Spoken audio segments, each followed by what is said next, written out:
Dieter Rams, born May 20th, 1932, is a German industrial designer who is most closely associated with the consumer products company Braun, the furniture company Vitsœ, and the functionalist school of industrial design. His unobtrusive approach and belief in less but better design has influenced the practice of design as well as 20th century aesthetics and culture. He is quoted as stating that indifference towards people and the reality in which they live is actually the one and only cardinal sin in design.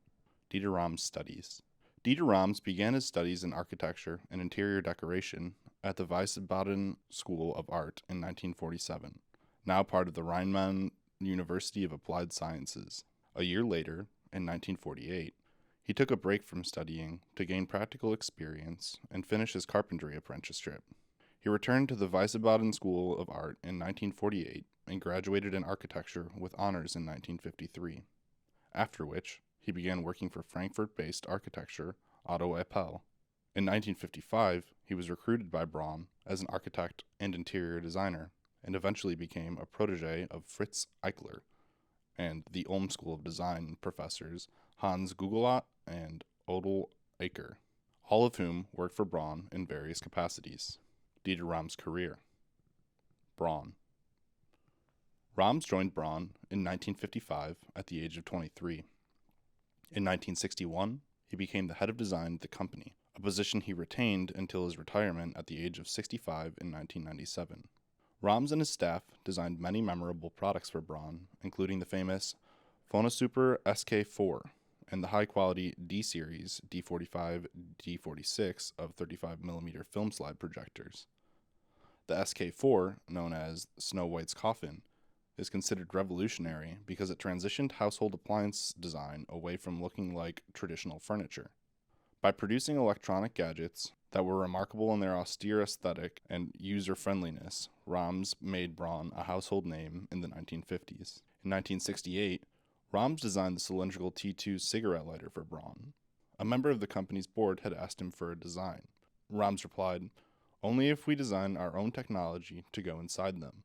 Successive versions of the product went on to use then-current motorcycle-like magnetic ignition, followed by piezoelectric and finally solar-powered mechanisms.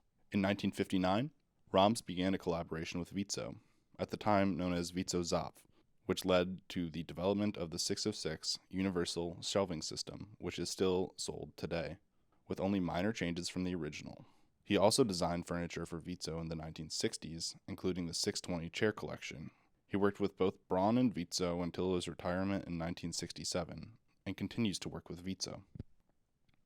Influence. His approach to design and his aesthetics influenced Apple designer Jonathan Ive, and many Apple products pay tribute to Rams' work for Braun, including Apple's iOS 6 calculator, which references the 1977 ET66 calculator, and prior to a redesign, the appearance of the playing screen in Apple's podcast app mimicked the appearance of the Braun TG60 reel-to-reel tape recorder. The iOS 7 World Clock closely mirrors Braun's clock and watch design, while the original iPod closely resembles the Braun T3 transistor radio. In Gary Hustvedt's 2009 documentary film, Objectified, Rams states that Apple is one of the few companies designing products according to his principles. In a 2010 interview with DesignWiki, Rams mentions that I personally sent him an iPhone along with a nice letter. He thanked me for the inspiration that my work was to him. The designer Jasper Morrison has spoken of his grandfather's Rams designed Braun Snow White Coffin being an important influence on his choice in becoming a designer. The 10 Principles of Good Design. Rams introduced the idea of sustainable development and of obsolescence being a crime in design in the 1970s. Accordingly, he asked himself the question, is my design a good design?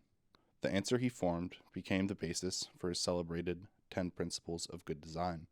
According to Rams, good design is innovative. The possibilities for progression are not by any means exhausted. Technological development is always offering new opportunities for original design, but imaginative design always develops in tandem with improving technology and can never be an end in itself. 2.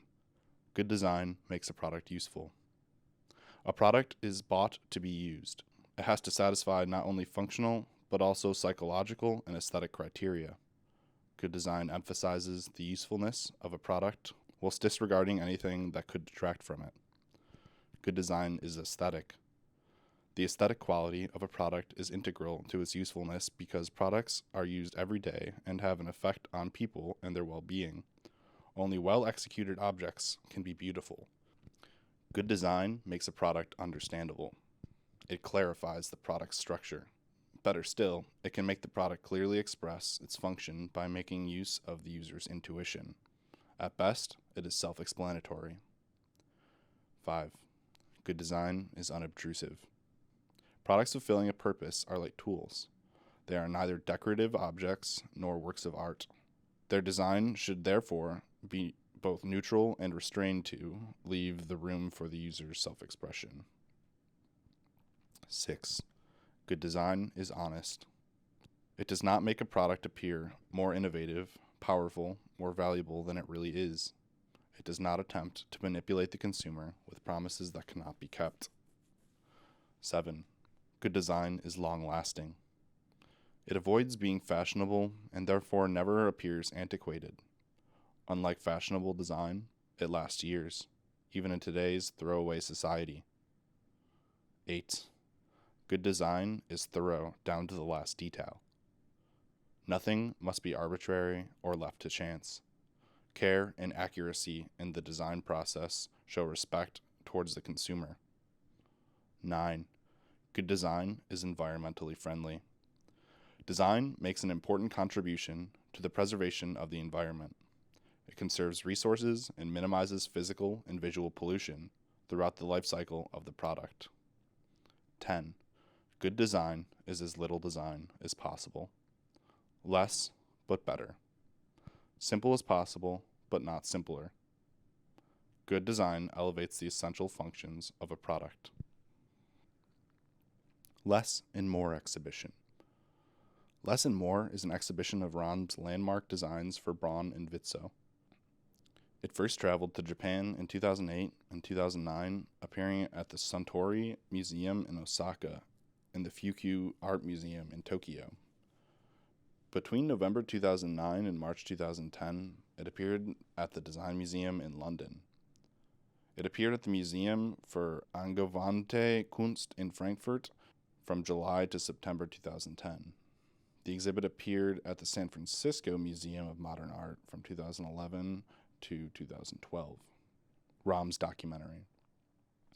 On the 22nd of June, 2016, filmmaker Gary Husvitt announced his documentary, Rahm's, and launched a Kickstarter campaign for this project. The full-length documentary features in-depth conversations with Rahm's about his design philosophy, the process behind some of his most iconic designs, his inspiration and regrets. Some of the funds in the Kickstarter campaign also helped to preserve Rahm's design archive in cooperation with the Dieter and Ingeborg Rahm's Foundation. Dieter Rahm's Modular World. In 2016, Vitsœ Design Museum staged an exhibition titled Dieter Rahm's Modular World, focusing on Rahm's obsession with grids and shelving. Dieter Rahm's, a style room.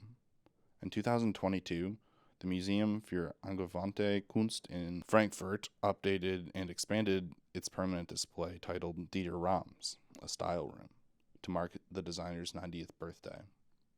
The exhibit also includes photographs by his wife, Ingeborg Rahm's. Dieter Rahm's, Looking Back and Ahead exhibition. In 2021, an exhibition of approximately 30 works, 100 photographs, and information panels opened at Museum Angewandte Kunst. The exhibit was subsequently on view at the Goethe Museum in New York in 2022 and the ADI Design Museum in Milan in 2023. This has been DesignWiki. If you enjoyed this video, it would mean a lot if you would subscribe and leave a like. And I hope to see you around in future videos. Have a great day.